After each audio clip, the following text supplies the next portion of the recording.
sweeping the Orioles, but Brandon Hyde, you've got to go, bro. Yeah, have I been gone this long? They actually have a tablet ordering system now where you don't even got to talk to nobody no more. Yeah. I go in there, I'm like, I put my order, I'm like, was this always here? Yeah. This is your boy Retro Recap, Double R Podcast, Ravens, Orioles. All right, everybody, welcome in to the Double R Podcast featuring your boy Retro Recap. And today we do have a loaded show, but before we even get into that, I appreciate everybody for coming through to the stream, showing mad love on the last couple of streams. We covered the wild card game with the Orioles and the Royals. Unfortunately, that didn't go our way. We covered last night's football game. Shout out to Smooth Cave who came through and showed mad love. We watched the Falcons game and the who did the Falcons play? Jesus, I forgot who they played last night. The Tampa Bay Buccaneers. And it was a really good game. It went into overtime, and that game actually won me a few dollars yesterday. So shout out to Smooth Cave for doing that. Shout out for everybody who has been here, showing love and support on these streams. We can't do these streams without you, so I appreciate that. And today's show, well, before we even get to that, also check out our Sly Energy Drinks. We offer a discount code if you use my promo code. Well, you'll see when you scan the QR code. Everything is there. The link is there. All three drinks, the Boost, the Chill, all of that is really, really good stuff. So go ahead and try it out. Check it out. Let me know what you guys think about it. And all that stuff is good. Also, tonight, we are on Twitch with our first official episode of Nightcap, featuring your boy Retro Recap. Nightcap is going to be a different vibe. It's going to be we're going to be having episodes. Night one will be community night with Jackbox Party Pack, so you don't want to miss it. Nightcap on Twitch, twitch.tv/Retro Recap. It is going to be fun, interactive. So if you're not following me on Twitch, what are you waiting for? Go do so now, because like I said, we're going to have a good time. All right, let's get into today's show. Brandon Hyde. So I don't know what I was doing yesterday. Trinidad, welcome in, man. Welcome in. I don't know what I was doing yesterday, but my homeboy Stilo, also shout out to Stilo from the Dish. I don't know if he's in here watching, but from the Dish, he sent me a screenshot of Rockabacco, because I missed Mike Elias end of the year press conference that they have after the season's over. And so one of the hot topics that I saw it, and y'all saw it in the video, Brandon Hyde should be gone.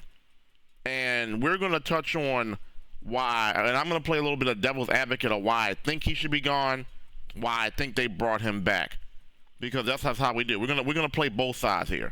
But we got full-blown confirmation from Mike Elias that Brandon Hyde would be returning to the Baltimore Orioles. When I first saw that, I was like, am I missing something? It has nothing. It has, well, the getting swept in a wild card series was just the icing on the cake. But if we want to be real here, about the last 3 months of the season led up to my decision and my thought process as into why Brandon Hyde should go. Yeah, so let's get into that. Yeah, Trinidad, first of all, welcome in. How you feeling? How you doing? Brandon Hyde. So a lot of us, I've been looking at the comments in different spaces, and some of the fans are like, Brandon Hyde should go. Some of the people are saying he should stay. Y'all know my opinion on that. So we got full-blown confirmation from the GM, Mike Elias, that Brandon Hyde will be coming back. Here's my problem with that. Last year was an anomaly. Last year, 101 wins. I don't think nobody foresaw that the Baltimore Orioles were going to win 101 games last year. I think we can all say that was a dream. And even at the beginning of the year, when I made a video about my predictions of the Orioles, I said they're not going to win 101 games. They're not going to win 105 games. That's just not how it goes. You don't win 101 games and then expect that you're going to win 102, 103. I realistically said they were going to win about 95 games. They got 91. So let's look at Brandon. Let's talk about Brandon Hyde since he came to the Orioles. He came to the Orioles in 2019 in a rebuild year. We already knew that Brandon Hyde was taking over a rebuilding team. Manny Machado, Adam Jones, Jonathan Scope, Zach Britton had been gone. A lot of the core pieces that were under Buck Showalter was gone, traded on, moved on, whatever. So in comes Mike Elias. Mike Elias has hired Brandon Hyde. We already knew, and Mike Elias said there are going to be growing pains before this team gets good. And we think that Brandon Hyde is the manager that's going to take this team over the hump. Fine, great. I think that's fine. I don't think no one realistically expected that Brandon Hyde was going to come in, take over a young rebuilding team, a project team, and they were going to be competing for the playoffs. So what happened? 2019, they go 54-109. 2020, COVID year happens. They go 25-35 in the shortened season. That year, they were showing progression. Yeah, even though they were 10 games under 500, you could see that this team was playing. They were fighting. And after you've lost 109 games, to go 25-35 in a shortened season was progression. Then what happened in 2021? They kind of regressed a lot, 52-110. Okay, it's still part of the rebuild. Mike Elias is going to take about 4 years, 3 or 4 years to get this thing under wrap. So in that process, Adley Rutschman was drafted, Gunnar Henderson was drafted. You had some good guys here. Trades were made. So what happens? 2022, they started to show progression. In 2022, they finished out 83-79, but they were actually competing for a playoff spot, and then they just kind of fell apart in that last month of the year, and they finished 83-79. But that's still great for where that team was in year 4. 83-79 was a huge step. So what happens in 2023? A lot of us are like, okay, the Orioles won 83 games in 2022. What's going to happen in 2023? Realistic expectation, okay, 87, 88 wins. No. They won 101 games, and Brandon Hyde was your leader. He was your manager of this team, leading a 101-win team. The Orioles had a lot of comeback wins that year. You know what I'm saying? And when you're projecting comeback wins, you can't automatically assume that next year, the following year, they're going to do the same exact thing. And that's exactly what happened this season. They didn't hit with runners in scoring position. They weren't as clutch in late games. If they got down, the game was probably over. Early in the season, they started off great. The offense was looking great. First game of the year, they scored 11 runs. Corbin Burns had like 11 strikeouts. It was something crazy like that. Like, they started off great. And then May hit around, and then I think what the catalyst, and I'm just going to say this from my own lens, the catalyst started when that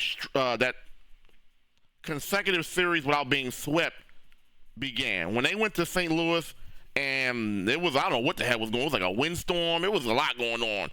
It was bad weather in St. Louis. What happened? The Orioles got swept for the first time since Adley Rutschman came to this team.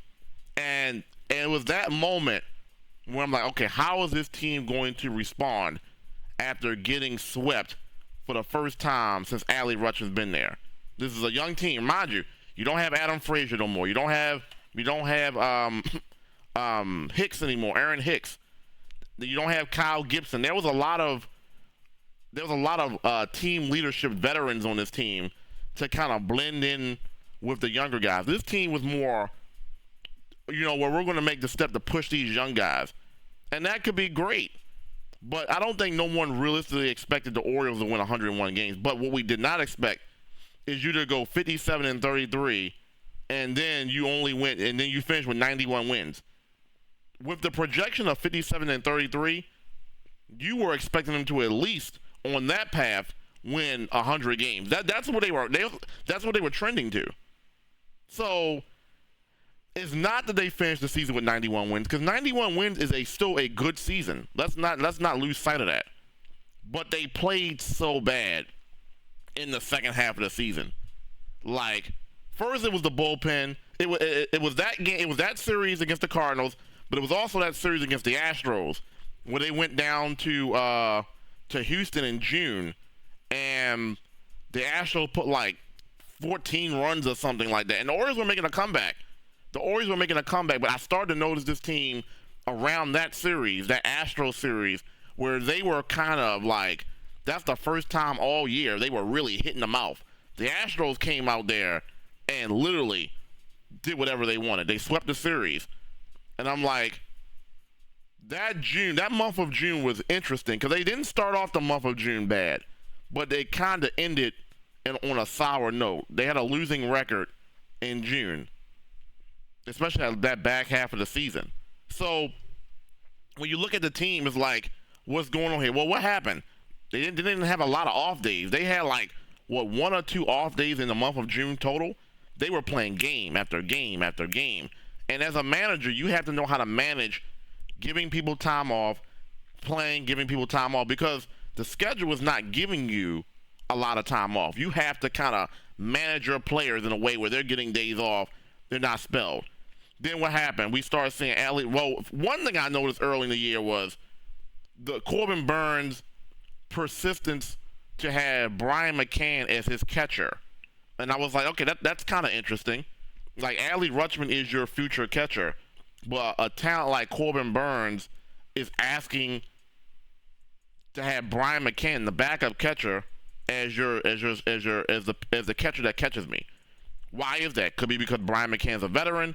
Brian McCann does call a better game. I think Brian McCann is a better defensive catcher than Adley Rutschman. But I was like, okay, maybe that won't hurt the team as much because, Corbin, if you want to sign Corbin Burns to a long-term extension, you gotta keep the man happy. So if Corbin Burns wants Brian McCann as his starting catcher, then give Corbin Burns what he wants. Give Corbin Burns what he wants. So that's what they did. They gave Corbin Burns Brian McCann. Now here and there was games where Adley Rutschman was catching Corbin Burns, but for the majority of Corbin Burns starts, it was Brian McCann. So I thought about myself, I wonder if that could cause any type of, I don't know, because that was interesting how I want you to catch my games. I don't want the young up-and-coming talent. I want you. I was like, okay, well, shit, if you want to sign Corbin Burns to a long-term deal, give the man what he wants. I didn't make much of it, and I'm not going to make much of it here because I don't really know if does that play any role into why the Orioles. It definitely seemed like, I don't know if it was a chemistry thing. Everybody was coming out and saying, we're good. We expect it to be good. We go through slumps. But the more and more you kept watching the games, the bats just got cold. The bats got cold. It was tough to watch. And Trinidad says, as a Yankees fan, I don't know if I should kick you when you're down or say my condolences. Listen, the Yankees have earned their way into the ALDS. Y'all have earned y'all way into the ALDS, so you can say whatever you want. We're going to be watching you play the team that we should have beat. So at the end of the day, congratulations to you and the Yankees for handling y'all business, winning the AL East, getting that time off. What I'm going to be curious to see is if that time off hurts y'all like it did us last year. No excuses, but you saw all the teams last year who had a break, who had an extended break. They didn't come out well. Atlanta Braves, the Dodgers, the Orioles, nobody came out and looked crisp last year. So we'll see. Brandon Hyde is ruining generational talent. Let's talk about Brandon Hyde. Let's get back into Brandon Hyde. Why do I think Brandon Hyde should be gone? I didn't like the way the team played. They couldn't hit the ball. It didn't seem like there were any changes to the hitters. It's like the hitters were impatient. Some of the hitters need to cut down their swing. Everybody is swinging for the fences. Everybody is swinging for that home run ball. Most people in Atlanta have an uppercut swing. Adley Rutschman going into next year has to fix that swing. He has to get more into a contact type of swing. He's a very good hitter, and that's what frustrates me the most and when I made that post about Adley Rutschman being dog shit, that's what I meant. He's playing like dog shit. I'm not saying he's a dog shit player. I'm not saying anything about his personality, but for the last 3 or 4 months of the season, Adley Rutschman has been playing like dog shit. How do you fix it? You need to fix that swing. If you look at his swing before he went to the home run contest last year and look at it now, it's definitely more of an uppercut swing. And so what happens? If you're gonna get up, you're gonna get under a lot of balls if your timing is off with an uppercut swing. An uppercut swing is designed to hit the ball up in the air. But if you're late on it, if you're not timing the ball right, you're not gonna get a home run. I never consider Adley Rutschman a pure home run hitter. He's a good contact hitter. When he's on his game, he can spray the ball left, center, right field. When Adley Rutschman is on his game. What did we see like the last 3 or 4 months of the season? Adley Rutschman was not doing that. Adley Rutschman was getting under the ball. He was hitting ground balls. It was like he would have some hard contact hits, but it wouldn't go nowhere. So everybody stopped hitting. 𝐂𝐚𝐬𝐡, hot, cold. I'm not going to blame 𝐂𝐚𝐬𝐡. He's a rookie. You know what I'm saying? He's got to get his plate discipline together. Adley Rutschman got to get his true swing back. Gunnar Henderson, hot and cold. I don't know how to explain the errors. Like as a manager, you got to get those errors under control. It was a point in July, August where Gunnar Henderson was damn near making an error almost every single game. Sometimes he was making an error 2 times a game. It's like, bro, what is going on? Y'all had Gunnar Henderson at third base. Y'all wanted to move him to shortstop because y'all said that was his natural position. Okay, you moved him to his natural position, but he was making error after error after error. What's going on with Gunnar Henderson's defense? As a manager, you gotta have these conversations. Figure out the psychology. Are you in over your head? What's going on here? While you're making, because at the same time he would make errors and then he would give you a fantastic play in the same game. It's like, so what's going on here?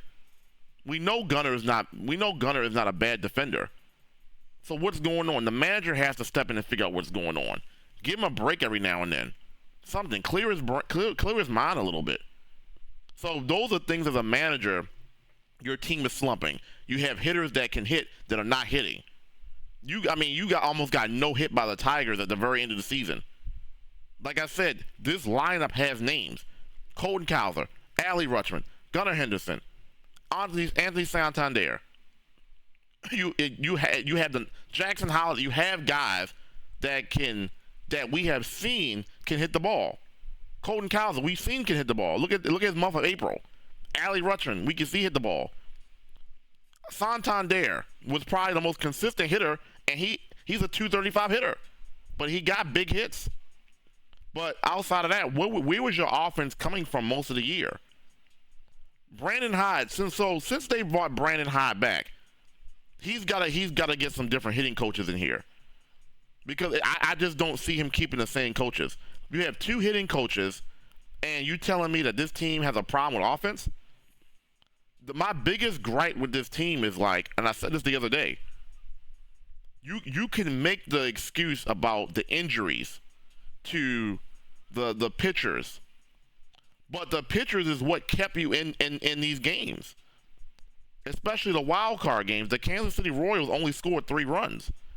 The pitchers and the bullpen saved you and kept you in these games. So how is your lineup predominantly healthy?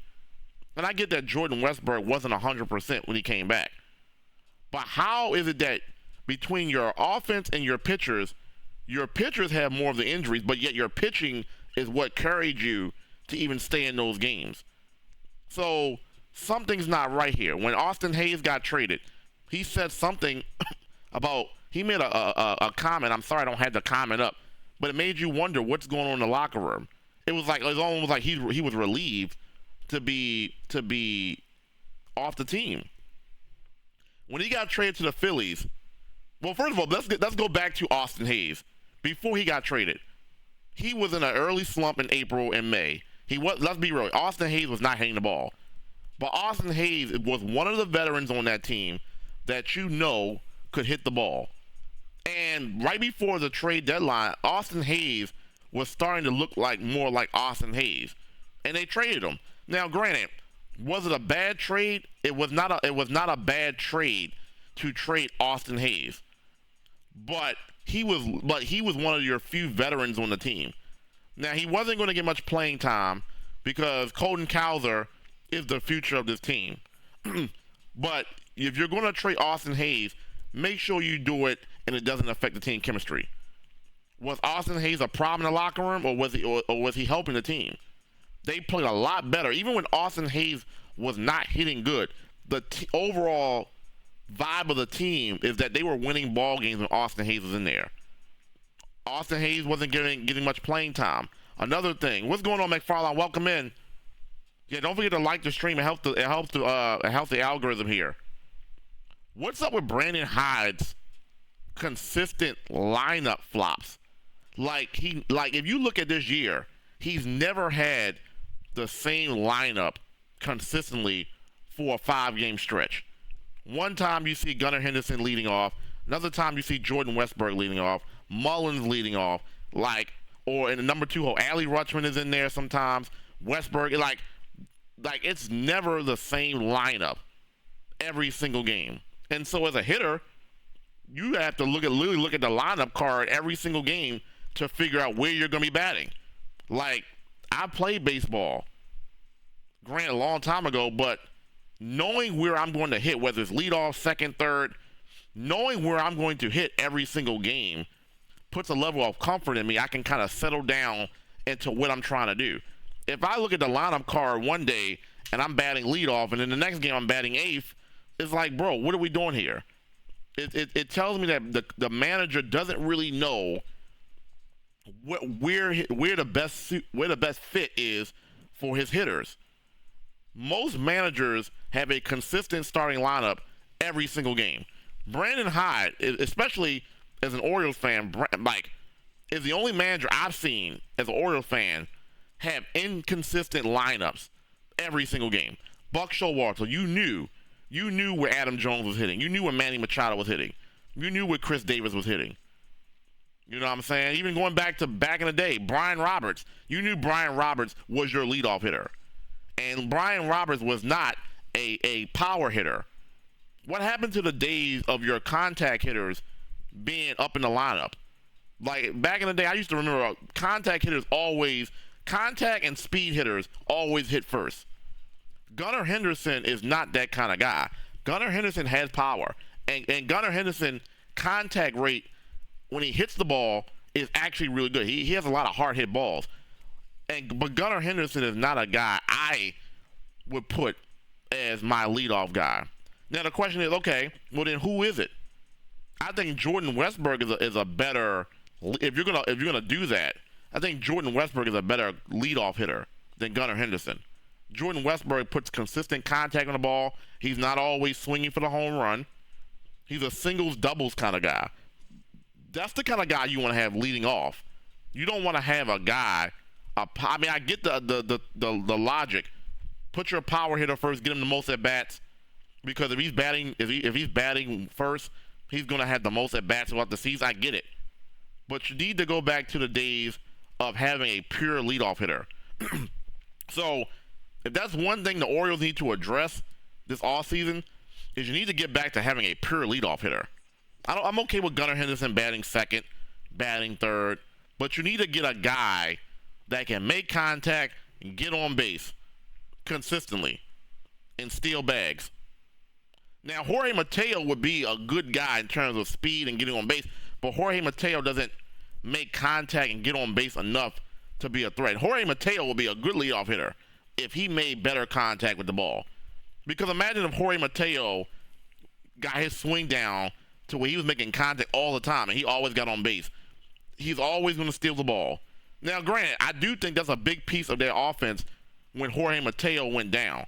But let's be real. The Orioles were already, not playing good, even when Jorge Mateo was playing. So I know I've seen people saying, well, the Mateo injury kind of messed up the team in the flow. But they were already playing average baseball when he was in there. So it's something, to me, looking from the outside in, there is something in the locker room that was affecting this team of why they weren't playing good baseball. Because it is not the injuries. Because even when they had the injuries, they were still playing solid baseball. Tyler Wells got injured early in the season. John Means came back, got injured early in the season. They were still playing solid baseball. Kyle Bradish. Now, granted, I still think Kyle Bradish is the best pitcher on the team. but he's got an injury, and he might not even be back for next season. So, but they were still playing good baseball even when those guys were not were not there. Felix Bautista, Craig Kimbrel was playing good first half of the season.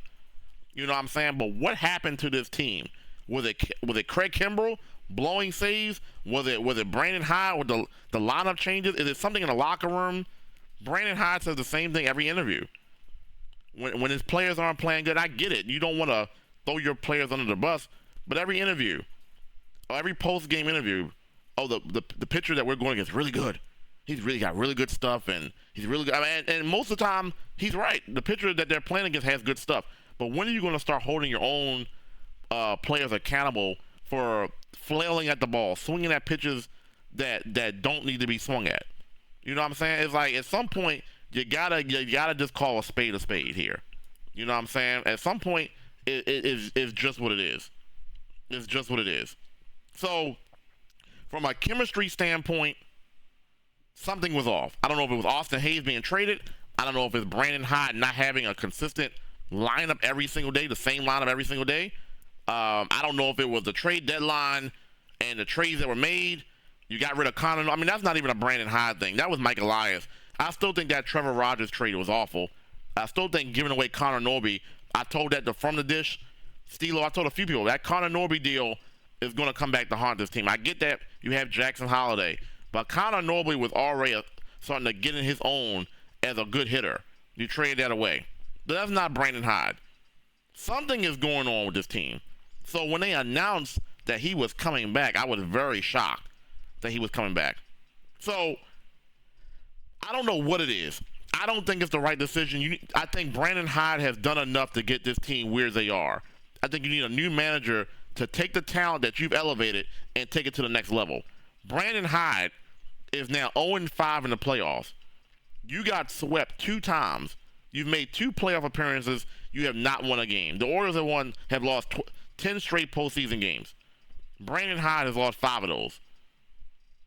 So something's got to give. And it's not injury. It's not injuries. I don't want to hear the injury excuse. You gave up 3 runs to the Kansas City Royals, and you lost both games. That is absolutely inexcusable. Like I said, you almost got no hit by the Tigers. There was a few games down the stretch where they got 2 hits for the whole game, 3 hits for the whole game. Yo, Tivy B, what's going on, baby? Welcome in. Thank you for the lurk. I appreciate that. There were times where you got 2 hits the whole game, 3 hits the whole game. You got 1 hit. It came down to Gunnar Henderson's last at bat. You almost got no hit. At some point, what's going on here, bro? I don't want to believe that the batters were intentionally like tanking and bullshitting here. I don't want to believe that the batters were just like, fuck it.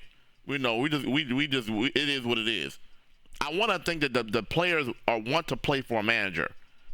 But for Mike Elias to say Brandon Hyde is coming back, I wonder how the players feel. Because I wonder if it's a Brandon Hyde thing or if it's a Mike Elias thing with getting rid of Austin Hayes and bringing bringing that Craig Kimbrel in. I don't know what it is. But the players don't seem to react to something here. And I want to really delve into what that is. What exactly is the reason why these players were not playing how we know they can play? I really want to figure that out. We're probably not going to get it. I want to know, Austin Hayes said something, Dean Kramer said something over the course of the season that made you wonder, is it something in the locker room? I thought once Craig Kimbrel got traded, maybe that would be it. Maybe Craig Kimbrel was bad vibes. And then when they designated for him assignment, they play a little bit better, but they were still getting beat up. So I wonder if it was Craig Kimbrel. I don't know what it was. I want to find that out. Okay. Let's play devil's advocate here. Let's play devil's advocate here. Why did Mike Elias confirm that Brandon Hyde is coming back? Well, you're gonna look at the injuries. First, let's look at the injuries. He didn't have Kyle Bradish. He didn't have Felix Bautista. He didn't have John Means. He didn't have Tyler Wells. Danny Coulomb missed majority of the year, a good portion of the year. 𝐂𝐚𝐬𝐿 in and out.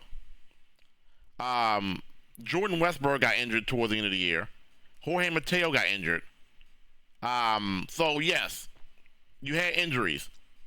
So, yeah, the thing about it is they were still playing well with those injuries. And like you would think with those kind of names missing that the Orioles would be an under 500 team. So, if you're going to play one side of the argument here, he's coming back because of the injuries. And because even with the injuries, he still won. Like, listen, he won Manager of the Year in 2023 with 101 wins. He followed that up with 91 wins. To really justify a manager getting fired here, it's hard to really look at that and be like, okay, this man has won 101 and 91 games in back-to-back years. It's hard to fire that on your resume. But you can't just look at it like that sometimes. Sometimes you got to be like, is this team responding to its manager? And from what I saw, I didn't see that. Yeah, did I expect them to win 101 games again? No. Did I expect them to win more than that? No. But it's how they lost. It's not the fact that, oh, they won 91 games. Great.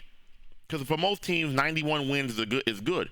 Manager is staying. But when you win 91 games and you look at how some of the games they lost, where the bats just got cold, when they have names on this lineup that can hit the ball, I just don't see it. I think Brandon Hyde has got the most out of this roster.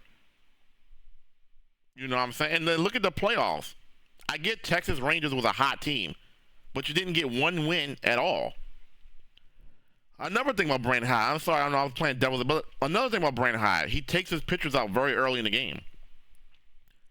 A pitcher could be dealing at 5 innings, takes him out at the 5 innings, take him out at the 6 innings.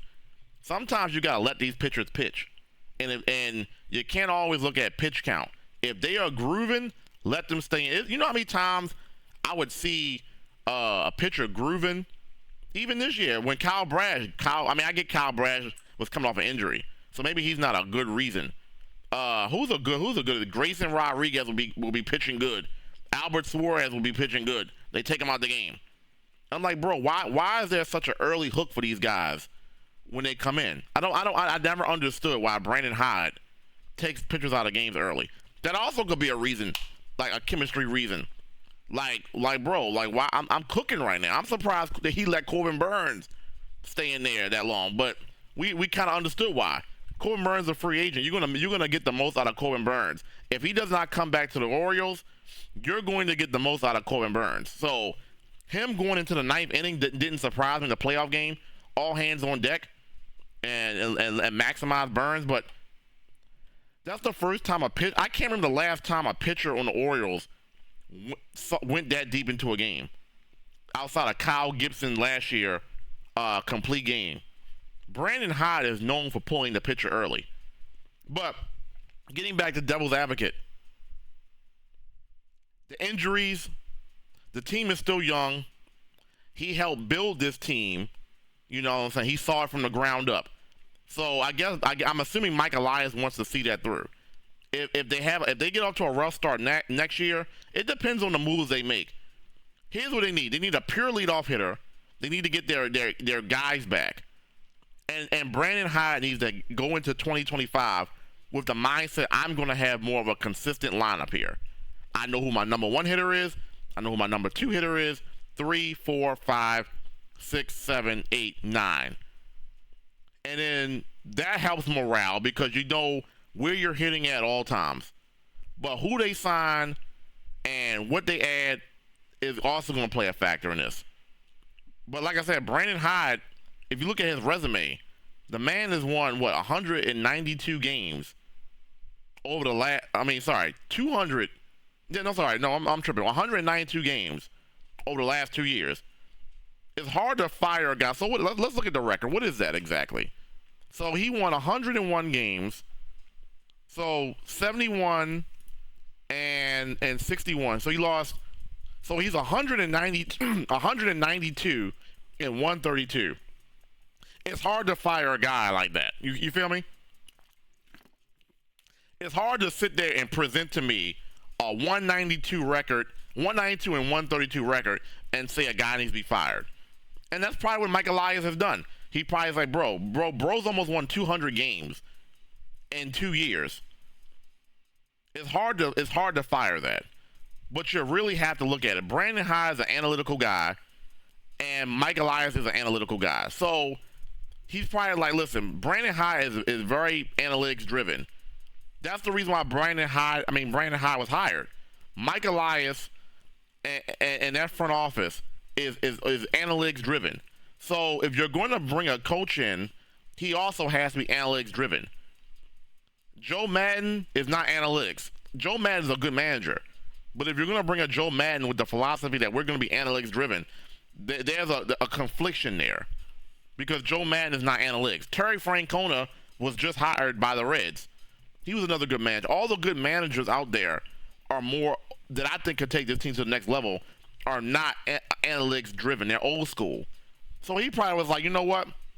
We probably got the best manager available. He's a manager of the year. He's analytics driven. And he had injuries. So we're going to give him another shot. I just don't want the core of this team, the peak of this team, to go down the drain with a manager that can't take this team to the next level. That's all I want. Get a manager in here with a resume that know how to coach talent and let it go. We seen this year, Orioles don't bunt, don't play small ball. It's like, bro, you have speed. You have Gunnar Henderson. You got Mullins. You got Mateo. You got guys that can run. You got guys that can steal bases. No small ball this year. Last year was all about small ball. Double steals, bunts. This year it was like the whole team is literally swinging for the fences. Like, how does a philosophy change from one year to the next that fast like that? It's great to have guys that can hit the ball out the ballpark. That doesn't necessarily mean that you want guys always hitting the ball out the ballpark. It's just that simple. So I'm assuming that Mike Elias was like, you know what, we honestly got the best guy out there. He's analytics driven. Let's just keep him here. So I don't know. Do I like this decision? I mean, listen, Brandon Hyde, it's not like he's a bad manager. He's a player's manager. He communicates with his roster, his players. You know what I'm saying? But he does some suspect things when it comes to pulling pitchers, lineup card changes. He's very good at pinch hitting. He does things good. But I just think for this team to get over the hump, they could have got over the hump even with the injuries this year. You literally brought in Corbin Burnes to be that number one guy to get you wins in the playoffs.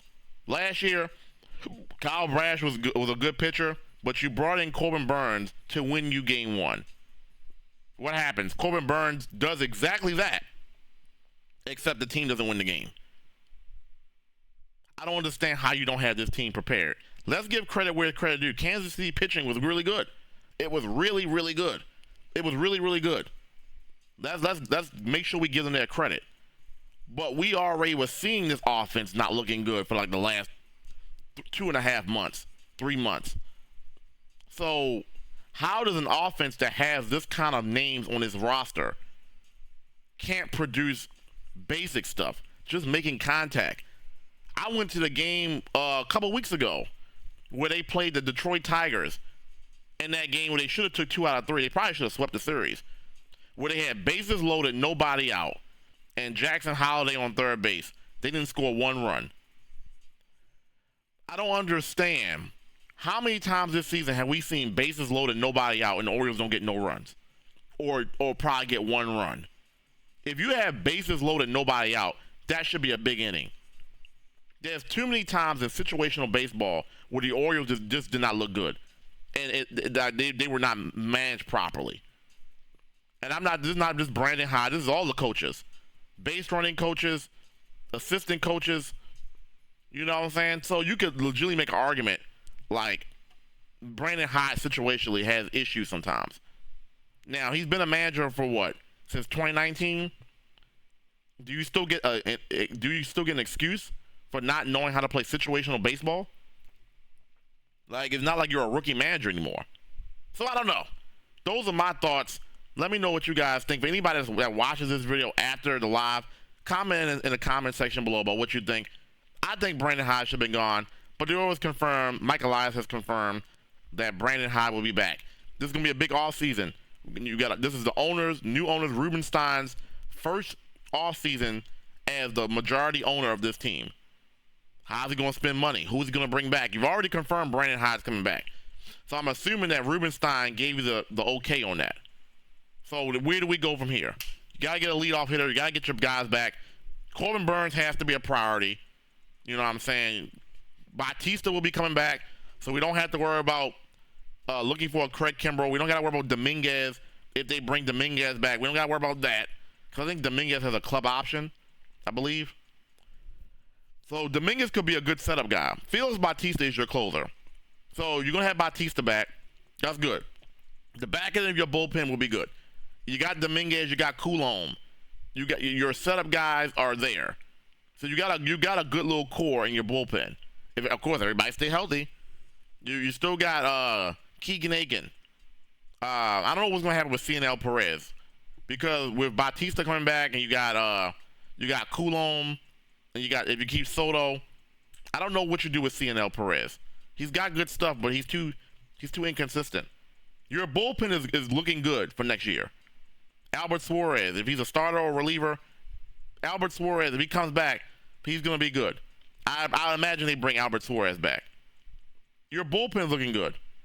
If your pitchers come back healthy, which Bradish don't think he's going to come back. Rodriguez, Eflin, Dean Kramer, Corbin Burnes, or Corbin Burnes replaced with another type of ace, Blake Snell. Who else is out there that would be a good pitcher? It's a few guys out there. I can't think of the top of my head right now, but Blake Snell is a good one. You could have had him in the trade deadline. It never happened. So whether Corbin Burnes stays or not, that rotation should be good if they stay healthy. You just need to get a good leadoff hitter, a pure leadoff hitter, and you need to get guys that can make more contact with the ball. We got too many guys that strike out or don't put the ball in play in moments. You need to get a pure contact hitter. It don't got to be a 300 guy. It can be a 280 guy, 290 guy. But you need a pure contact hitter. And you have a lot of lefties on this roster right now. So you're going to have to figure that out because back-to-back years, what do these teams do? Texas Rangers, they just throw left-handers at you. They know this lineup. When Ryan O'Hearn is on the bench, this lineup is not as good when they go against a lefty. Teams know that. Royals, Cole Reagans, then after Cole Reagans come out, lefty, lefty, lefty, then righty. What happens second game 2? Seth Lugo, he's a righty, but after they do a righty, lefty, lefty, and then they do their closer in there. So you're gonna have to get some people on this lineup that can hit against left-handed pitching, like consistently. Your best hitters are lefties. So when it comes down into a condensed series where you're playing a specific team in the playoffs, the formula the last 2 years is throw a left-handed pitcher out there. We got him. Just throw a lefty out there. We got him. So that needs to be changed as well. Too many lefties. Jackson Holiday is gonna be good. I'm not worried about Jackson Holiday. He's very young. Colton Cowser needs to work on his plate discipline. I'm not worried about Colton Cowser. If you're going to let Anthony Santander walk and let Kjerstad be your new right fielder, another lefty bat, you're going to have to get some bats on the bench or in your lineup that can hit lefty pitching. Because you got a lot of good, talented lefties. You got, I mean, think about this. They got Gunnar Henderson, Colton Cowser, Jackson Holiday, Kjerstad. If Mullins is coming back, you got a lot of lefties in that lineup. And if you don't let Santander come back, he's one of your few switch hitters outside of Rutschman. You know, you're gonna have a lot of lefties in your lineup if Jackson Holiday is in your plans and Kjerstad is in your plans. That's why the Connor Norby thing didn't make any sense, because he was one of the few right-handed bats that could hit lefties and righties. You know what I'm saying? If Connor Norby was in the playoffs right now, he would have been used. You would have had Jordan Westburg playing third. You would have had Gunnar Henderson playing second. You would have had Connor Norby playing second. I mean, Gunnar playing short, Connor Norby playing second, and Mountcastle or whatever. But you got a lot of lefties, and that's not a bad thing because majority of the pitchers in the MLB are righties. But when it comes down time to being in a condensed series where a team can throw lefties at you, the Orioles are going to have problems. Connor Norby would have been that guy, that contact hitter that can contact the ball, hit the ball for power, hit lefties. You don't have a guy like that in your lineup. Connor Norby would have been your perfect leadoff guy. You had that right under your nose. Make it work. I know I get Jackson Holiday, but everybody was excited about Jackson Holiday coming up. I wouldn't have been, knowing what we had in Connor Norby, I wouldn't have been mad if Jackson Holiday sat in the minor leagues and AAA for another year, because Connor Norby was that good. You really should have gave time to see what you really had with Norby and really establish, okay, how good is Norby? Because if he's as good as what we saw him to be and what he was with the Marlins, you keep Jackson Holiday down there a little bit and let Norby bat, because he's a right-handed bat that can hit righties and lefties and got pop. And he was a little bit further in his development than Jackson Holiday, which is understandable. Jackson Holiday literally just got drafted last year. There was no rush to bring this guy up when you had Norby. You let Norby come up. Norby hit 2 home runs with the Orioles in this little bit of time that he was up. I'm still kind of hurt about that trade. That's not Brandon Hyde, but I'm still hurt about that, because his bat and that playoffs would have made a difference. You get Jordan Westburg playing third, Gunnar playing short, Connor Norby playing second. Jackson Holiday didn't even play in the playoffs because they kept throwing lefties out there. That's what I'm saying. You have a lot of lefty bats. You need to get a little bit more balance.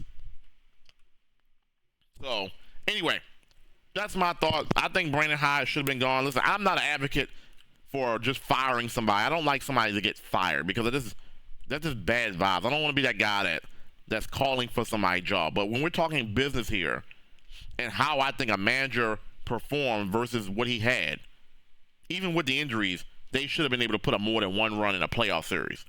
So that's why I think Brandon Hyde should be fired. I just think he's not the man anymore for this job. Apparently, Mike Elias thinks he is. So he's going to give him 1 more year, maybe half a year, depending on how they start. We'll see. But I just don't think he's the man for the job. Like, I don't like calling for nobody's job. But like I said, I saw enough evidence to think that Brandon Hyde going forward is not the man. Anyway, this is your boy Retro Recap. Thank you guys for being here for the Double R podcast. We'll be back on Sunday for Ravens and Bengals live reaction. Ravens Bengals on Sunday. Can the Ravens go win 3 in a row against a division rival in the Cincinnati Bengals? We will be here on Sunday, and it's going to be fun. Shout out to everybody that came through. Shout out to Smooth Cave last night for joining me on the show to do the live reaction for the Thursday night football game. This is your boy Retro Recap, and I am signing off. Have a blessed day. See you. Oh, real quick before we get out of here, tonight on Twitch, Nightcap episode 1, twitch.tv/Retro Recap. We'll be on Twitch. Jackbox party packs. It will be fun. You do not want to miss it. Always have a good time playing Jackbox. So go ahead and follow me on Twitch if you haven't done so already, and it will be a very, very fun time, good time. We always have a good time when we play Jackbox. So go check me out on Twitch, and I will see you guys later. Yeah, have I been gone this long? They actually have a tablet ordering system now where you don't even got to talk to nobody no more. Yeah. I go in there, I'm like, I put my order, I'm like, was this always here? Yeah. This is your boy Retro Recap, Double R podcast, Ravens Orioles.